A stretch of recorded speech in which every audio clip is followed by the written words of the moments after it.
Hello friends, welcome to our YouTube channel legal attraction.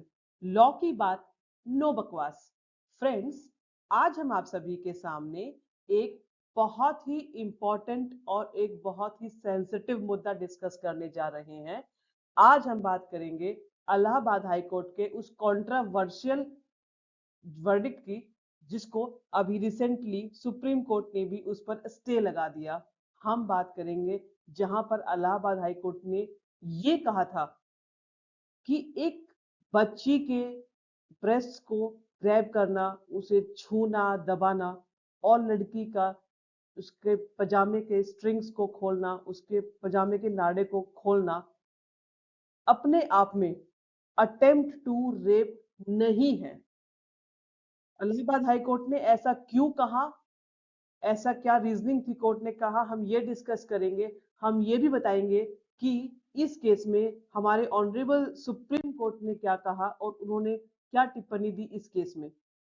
तो आगे बढ़ने से पहले दोस्तों हम जान लेते हैं ये जो केस है Akash and others versus state of UP. इस केस की जो फैक्ट्स है वो हम थोड़ा ब्रीफ में जान लेते हैं ताकि आपको इस केस को समझना थोड़ा सा आसान हो और आपकी भी इस चीज के रिगार्डिंग नॉलेज बढ़े। हुआ क्या इस केस में? इस केस में एक महिला थी, एक महिला थी और वो अपनी बच्ची के साथ अपने गांव में जा रही थी। उसी दौरान दो लड़के बाइक पर आए जो कि उसी गांव के थे जिस गांव में ये महिला रहती थी, उसका घर था। तो उन्होंने उस महिला को लिफ्ट देने के लिए आग्रह किया कि हम आपको गांव तक छोड़ देते हैं, आपकी बेटी को छोड़ देते हैं गांव तक। जिस पर कि उस महिला ने अपनी बेटी को उनके साथ जाने के लिए अलाउ कर दिया क्योंकि वो उसी गांव के थे, सेम गांव में जहां वो रहती थी। आगे क्या हुआ आगे क्या हुआ दोस्तों, वो लड़के बाइक पर उसे लेकर गए और एक कोने पर बाइक रोकी गांव के अंदर, और उन्होंने उस बच्ची के साथ बदतमीजी करने की कोशिश करी। उस बच्ची के ब्रेस्ट को छुआ, उसे दबाने की कोशिश करी और एक व्यक्ति ने तो उस लड़की के पजामे का जो नाड़ा है वो ओपन कर दिया और उसे जबरदस्ती कलवर्ट के पास ले जाने की कोशिश करी, उसे खींचा। पलवट मतलब एक पुलिये के नीचे ले जाने की कोशिश करी, उसे खींचने लगे उसकी तरफ। It's a kind of bridge जहां पर कि वो उसे ले जाने की कोशिश करी उन्होंने। बाद में उस लड़की ने भी उसका विरोध किया, लेकिन लड़की की किस्मत इतनी अच्छी थी बस कि वहां पर पास में ही गांव वाले थे और कुछ लोगों ने उन्हें देख लिया, और जिसके कारण डर के मारे वो लड़के वहां से तुरंत भाग खड़े हुए और लड़की कहीं ना कहीं बच गई। नहीं तो हमें नहीं पता कि आगे क्या हो सकता था अगर वो गांव वाले उस वक्त वहां मौजूद नहीं होते। ये केस पहुंचा हमारे पहले ट्रायल कोर्ट के पास। इस केस में ट्रायल कोर्ट ने बड़ा ही गंभीर सीरियस इशू इस केस को समझा और एलिगेशंस माने कि बहुत सीरियस है इस केस में। और ट्रायल कोर्ट ने भी कहा कि जो ये केस है अपने आप में सेक्शन 376 आईपीसी का बनता है, अटेम्प्ट टू रेप का केस बनता है। और क्योंकि ये लड़की माइनर थी, 11 साल की बच्ची थी, इसलिए इस केस में पॉक्सो एक्ट भी लगेगा, सेक्शन 18, जो बात करता है attempt to commit penetrative sexual assault. इस केस के विरुद्ध जो एक्यूज थे वो पहुंचे इलाहाबाद हाई कोर्ट के पास, और इलाहाबाद हाई कोर्ट के पास जाकर उन्होंने यही कंटेंशंस रखी कि जो चार्जेस उनके खिलाफ लगे हैं वो अपने आप में बहुत ही गंभीर है। और ये चार्जेस बिल्कुल गलत है अपने आप में, क्योंकि हमने कहीं भी ऐसा कुछ नहीं किया कि जो अटेम्प्ट टू रेप की परिभाषा में आता हो। उन्होंने कहा ये जो केस है ये अपने आप में इतना सीरियस केस नहीं है, इसे बना दिया है। ये सेक्शन केवल इतना हो सकता है कि सेक्शन 354 बी लग जाए, असॉल्ट विद इंटेंट टू डिस्रोब, एक महिला को डिस्रोब करने की कोशिश करना, उसके कपड़े उतारने की कोशिश करना, उससे ऊपर कोई नहीं। और ये कहा कि जो चार्जेस है वो अपने आप में इनएप्रोप्रिएट है जो ट्रायल कोर्ट ने लगाए।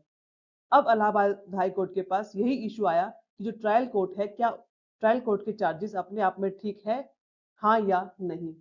तो दोस्तों मैं आपसे पूछती हूँ, यदि इस केस में आपका ओपिनियन जानना हो तो आप इस केस में क्या मानेंगे कि या ये केस अपने आप में अटेम्प्ट टू रेप का केस बनता है, हाँ या नहीं? आप हमें कमेंट सेक्शन के माध्यम से जरूर बताइएगा कि आपका इसके रिगार्डिंग क्या विचार है और ऐसे जो एक्यूज्ड है उन्हें क्या पनिशमेंट मिलनी चाहिए और क्या वो वाकई अटेम्प्ट टू रेप के केस में फॉल करते हैं।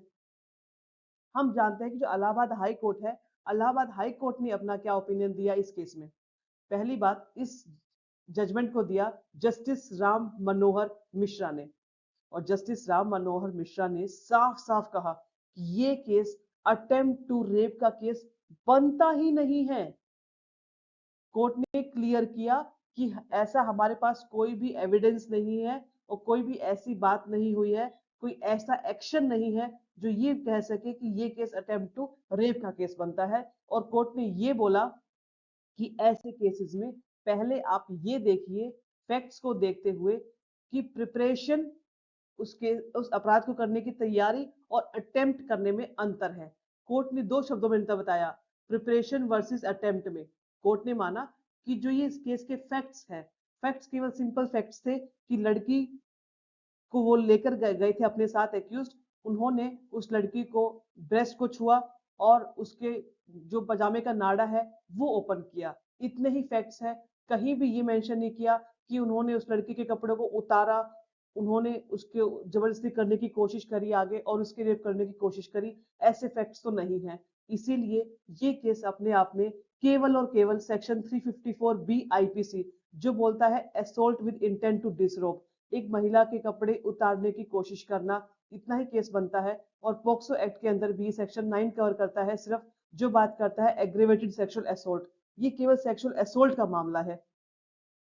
ऐसी जजमेंट के बाद फ्रेंड दोस्तों, कंट्रोवर्सी हुई, पब्लिक का आउटरीच बढ़ा, बड़े बड़े जो लीगल एक्सपर्ट्स थे उन्होंने ओपिनियन दिया और पूरे देश में ये मुद्दा बिल्कुल गर्म हो गया अपने आप में। और जो लाजमी है, ऐसे सेंसिटिव मुद्दे बिल्कुल होने भी चाहिए कंट्रोवर्सी का हिस्सा, यदि कोई जजमेंट इस प्रकार की आती है। और हुआ भी यही, और बाद में मुद्दा पहुंचा सुप्रीम कोर्ट के पास, और सुप्रीम कोर्ट ने इस पर कड़ा रुख अपनाया। और इस केस में सुप्रीम कोर्ट ने साफ साफ बड़ा सा शब्द कहा कि इस केस में इलाहाबाद हाई कोर्ट बहुत ही असंवेदनशील था, इनसेंसिटिव था इस केस को लेकर।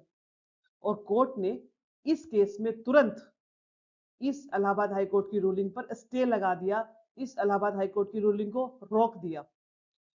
और कोर्ट ने साफ शब्दों में कहा कि इस केस में जब कोई मामला सेक्सुअल ऑफेंस का आता है, महिला के खिलाफ ऐसे अपराध का मामला आता है, तो जो हमारे कोर्ट्स हैं, जो हमारे जजेस हैं, उनको थोड़ा सेंसिटिव होना चाहिए ऐसे केस के रिगार्डिंग।